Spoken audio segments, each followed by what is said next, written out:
In a world where memories are just another commodity, the line between reality and illusion is razor thin. Imagine being able to buy the best moments of someone else's life, or erase your worst mistakes. Now meet Leon Vex, a man who trades in memories. They call him the memory broker. But what happens when he stumbles upon a memory that shouldn't exist? One that belongs to him, but one he's never lived? Stick around, because this is where the nightmare begins. Neon lights flicker through the thick fog rolling off the streets of Neotokyo Prime, a city built on lost dreams and stolen futures. The air smells like rain and burnt circuits. Holograms scream advertisements into the night while drones hover above, scanning for anyone who steps out of line. This is a world where data is power and memories? They're the new currency. Leon Vex moves through the crowd, his long coat brushing against the metal arms of a street dealer. His business? Buying, selling, and modifying memories. People come to him to relive their happiest days or to forget the worst ones. Some pay to experience being someone else, if only for a moment. But tonight, Leon isn't here for a client. He's chasing something bigger. A high-profile corporation called Nexatech has been running underground memory experiments, testing how far human consciousness can be stretched. They've been implanting memories into synthetic minds, trying to create perfect digital clones. But Leon has uncovered something disturbing. Memories are being altered, and some people are waking up with lives that aren't their own. A message pings on his neural interface, a hidden client. The payment? More than Leon has ever seen. The job? Retrieve a classified memory from Nexatech's vault. No questions asked. Leon knows it's a trap. He takes the job anyway. Breaking into Nexatech's headquarters isn't easy. Their security is tighter than a black market firewall. But Leon has a secret weapon, a neural hacking device called the Ghost Key. It lets him slip past digital defenses like a whisper through a locked door. With it, he infiltrates the memory archives, a vast network of servers holding the experiences of thousands. Leon finds the file. It's marked Project Paradox. He loads it into his cyberdeck, but something isn't right. The moment he accesses it, his vision blurs. The room around him shifts, and then he's standing in a different place, a different time. He's watching a memory, his memory, but he doesn't recognize it. It's him, walking through an alley, talking to someone. A woman. She whispers something to him. He sees his own hands reaching for her, but before he can hear what she's saying, the memory cuts off. Leon rips the connection, his pulse is racing. Someone tampered with his past, someone erased something, or changed it. And now he needs to know why. The city is no longer just a neon-lit jungle. It's a maze of lies. Every shadow, every flickering light, everything feels off. He starts digging, looking for anyone who might know about Project Paradox. But the deeper he goes, the more he realizes someone is watching him. A masked enforcer shows up at his safe house, a cybernetic soldier with glowing red eyes. "You've seen something you shouldn't have," the enforcer growls. Leon barely dodges a plasma blade slicing through the air. He fights back, using every trick he knows, but the enforcer is faster, stronger. Leon barely makes it out alive.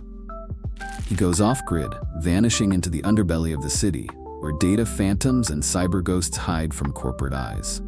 He meets an old contact, Juno, an ex-hacker who once worked for Nexatech. She agrees to help him, but for a price. Nothing's free, Leon, especially the truth.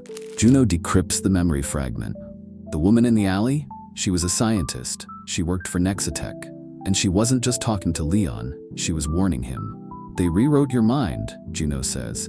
"They erased something big, and if you don't remember it soon, you won't be alive long enough to care." Leon stares at the flickering memory file. He's always prided himself on controlling other people's pasts, their emotions, their identities. But now, his own mind has been hacked, and there's only one way to find out the truth. He has to go back inside Nexatech. This time, he's not going in to steal a memory. He's going in to take back his own life.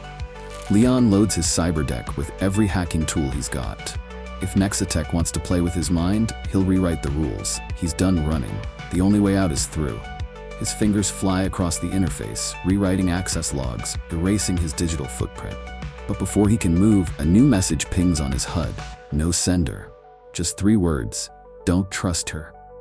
The words flicker like a glitch in reality. He turns to Juno, watching her through the glow of holographic screens.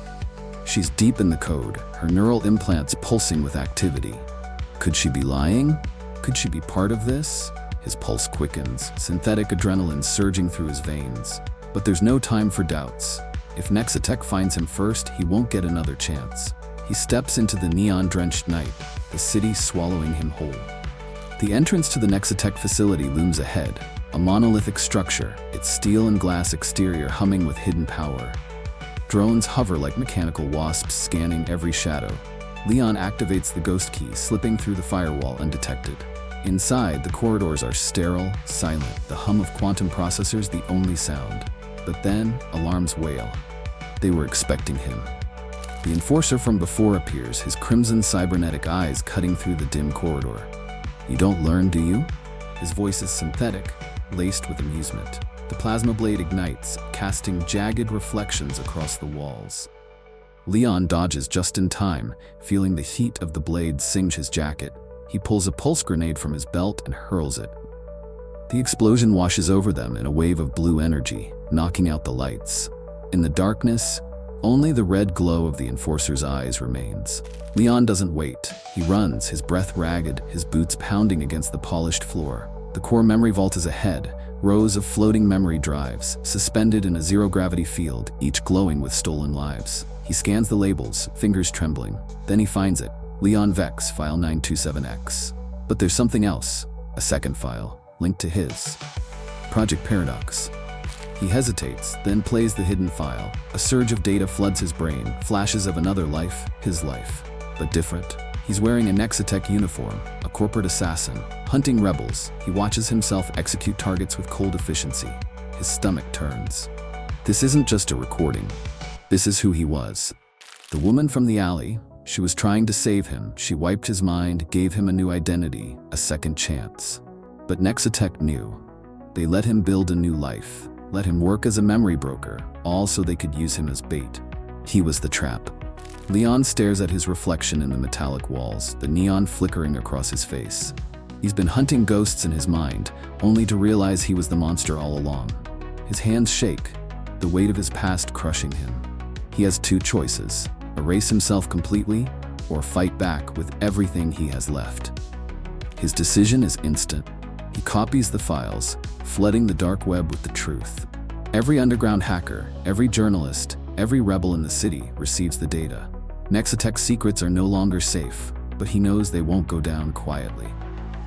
He's marked for deletion. Every drone, every bounty hunter, every corporate enforcer will be after him. As he steps outside, the rain comes down in heavy sheets, neon reflections splintering across the wet pavement. Sirens wail. He looks up, drones scan the rooftops, red lights flashing. He's a wanted man now, but for the first time in his life, he knows exactly who he is. Not a broker, not a puppet, just a man fighting to take back his own mind. Lightning arcs across the sky, illuminating the city for a brief moment. He pulls up his hood, disappearing into the crowd. The war isn't over. It's only just begun. If you made it this far, you're already deep in the cyberpunk rabbit hole. But there's more where that came from.